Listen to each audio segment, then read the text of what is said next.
Hanggang kailan mo ituturing ang asawa mo na pambahay lang? Napakaraming misis ang araw-araw na nagbubuhos ng pagod at oras para sa pamilya, ngunit bihirang makaranas ng tunay na pasasalamat. Para sa karamihan ng mister, ang tingin nila sa kanilang asawa ay simpleng tagaluto, tagalinis, tagapag-alaga ng mga bata, at tagapuno ng lahat ng kakulangan sa bahay. Ngunit, hindi ba dapat tanungin kung kumusta naman siya?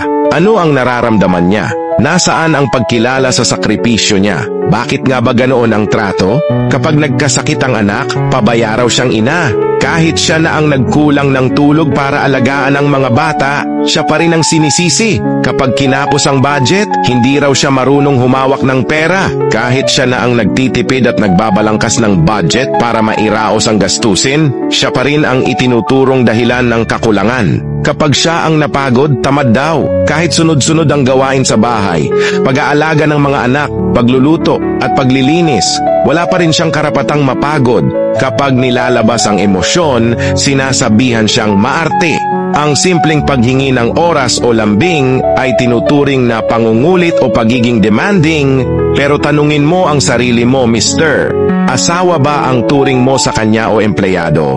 Ang pagiging misis ay hindi nangangahulugang buong buhay niya ay umiikot lang sa tahanan. Hindi siya nilikha para maglingkod lamang sa iyo o sa inyong pamilya. Asawa siya, hindi katulong, hindi empleyado, at lalong hindi robot na kayang gawin ang lahat ng walang pahinga.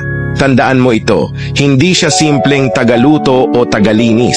Isa siyang katuwang sa buhay. Hindi siya umaasa lang sa sahod mo. Ginagawa rin niya ang lahat para makatulong at makabuo ng masayang pamilya. Hindi siya robot, napapagod, nasasaktan, at nangangailangan din siya ng pagmamahal, respeto at suporta.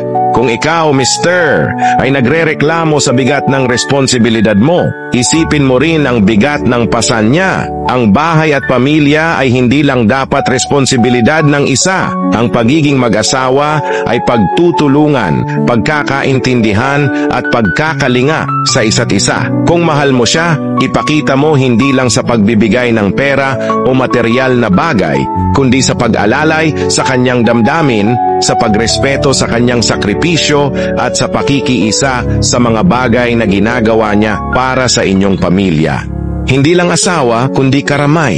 Hindi lang tagabahay, kundi katuwang sa buhay. Ngayong alam mo na ang hirap na pinagdadaanan niya, mag-isip ka.